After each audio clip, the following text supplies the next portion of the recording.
A exposição Arte no Jardim celebra os 50 anos da Revolução dos Cravos, que encerrou uma ditadura de 48 anos em Portugal. A mostra traça paralelos entre as demandas sociais da época e o olhar sensível de artistas portugueses e brasileiros, com criações que permeiam estas 5 décadas.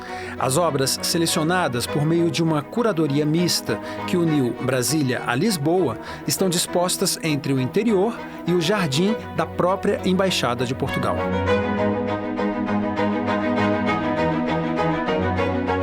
O conceito se divide em 3 movimentos, como nos atos de uma obra musical. O primeiro fala dos desejos, medos e aspirações que deram causa à própria Revolução. A estátua em bronze do artista brasileiro Flávio Cerqueira, de mensagem antirracista, se conecta ao fato de que, para além do período da escravidão, diversos países africanos ainda eram colônias portuguesas em meados dos anos 70. Ana Vidigal criou esta cama com uma espécie de colcha de retalhos. São aerogramas, cartas enviadas à família de Ana pelo pai, comandante português, durante as guerras coloniais na África. A obra faz parte do acervo da Fundação Calouste Gulbenkian, que assina a curadoria portuguesa da mostra em conjunto com o Museu de Arte de Brasília. A concepção é do Instituto Camões. Apresentar aquilo que são tensões, desejos, questões ligadas aos 48 anos da ditadura e depois, então, num segundo movimento, trazer aquilo que é o movimento revolucionário e culminando, então, num terceiro movimento, que é o pós-revolução. A música traz-nos, no fundo, o pano de fundo para toda esta articulação feita através de obras de arte contemporânea. Ainda na área interna do edifício, a serigrafia de Paula Rego foi criada exatamente em 1974, o ano da Revolução. Num deslocamento das cores para o preto e branco, do bi para o tridimensional, chegamos à escultura que trafega entre o abstrato e o surreal, dando conta do peso da vida sob uma ditadura. Sabe aquela regra das galerias tradicionais, não tocar nas obras? Era o meu impulso aqui. Até descobrir que, na verdade, estas são grandes cadeiras. A portuguesa Fernanda Fragateiro se inspirou no trabalho da ítalo-brasileira Lina Bobardi, que, por sua vez, trouxe o modelo de uma viagem que fez à África. A jornada da criação da África ao Brasil e daí a Portugal reproduz a triangulação geográfica do tempo da colonização. Na série de esculturas em ferro e em tamanho real, o retrato das diversas situações em que os regimes autoritários subjugam os que se voltam contra eles. As peças falam de violência, abandono, perda de identidade, torturas físicas e psicológicas. Um contorno sombrio que contrasta com o jardim onde a exposição se projeta. A falta de perspectiva se adensa com a instalação que integra o acervo do Museu Português.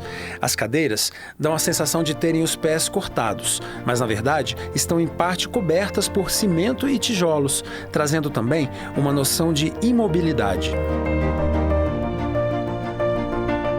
Ali perto, uma instalação sonora inaugura um movimento que fala das percepções nos dias da Revolução.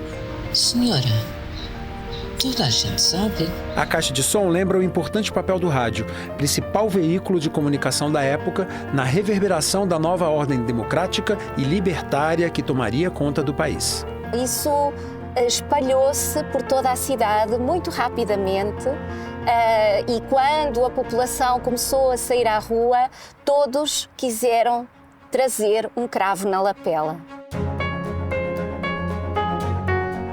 Uma obra criada para este ponto com o uso apenas de elásticos de diferentes tamanhos e tensões. O material paira e, ao mesmo tempo, une as árvores do jardim no jogo cinético que forma e transforma o cenário.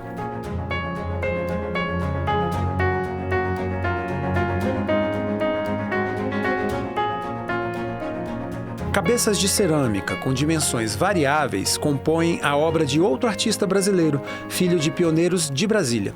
Mais de uma centena de esculturas estão dispostas de maneira caótica ou organizada, a depender do ângulo de observação. Simbolizam a multidão de trabalhadores que, de forma pacífica, tomou as ruas durante a Revolução Portuguesa. A Revolução dos Cravos se conecta com as minhas peças, com a série Peões Pioneiros, por representar também um movimento popular que veio de baixo para cima. Essa acho que é a ligação de povo para povo, de Brasil e Portugal, os dois de uma forma conectada. A obra final lança olhar para o pós-revolução. Que sociedade pode emergir depois de décadas de tirania? No caso português, o restabelecimento da democracia levou à modernização e desenvolvimento do país. A cabana é um antimonumento e as obras que a compõem lançam olhar crítico sobre a magnificação do poder.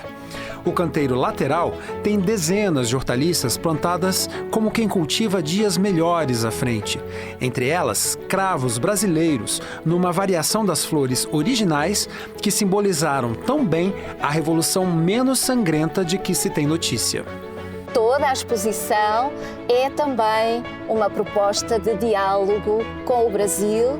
Ela foi pensada para, no fundo, unir aquilo que são artistas portugueses e brasileiros em torno desses valores de conceitos como liberdade, democracia, cidadania, igualdade.